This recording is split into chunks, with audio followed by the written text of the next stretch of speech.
জলপাইগুড়ি বিভিন্ন গ্রাম বাংলার ঘরে ঘরে মকর সংক্রান্তির পুজো শুরু হয় সোমবার ভোর থেকে।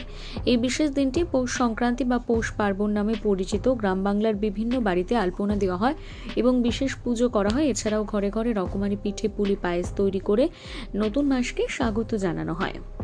এটাকে বলে মকর সংক্রান্তি। তা আমরা প্রত্যেক বছর এরকম করেই করে যাচ্ছি। এই ভোরবেলা উঠে চান টান সেরে ওই যে সূর্যকে আমরা এরকম পুজো করি। কি করে কি দিগুলো কি দেওয়া লাগে?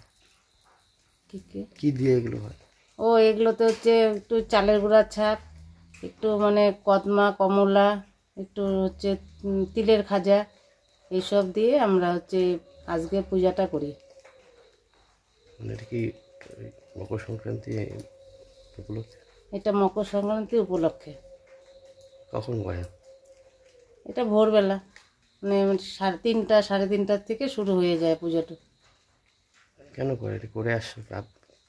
এটা আমাদের পূর্বপুরুষের আমল থেকে এগুলা হয়ে যাচ্ছে পুজোটা, তাই আমরা এখনো করে যাচ্ছি।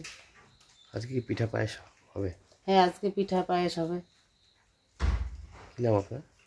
পম্পা সাহা।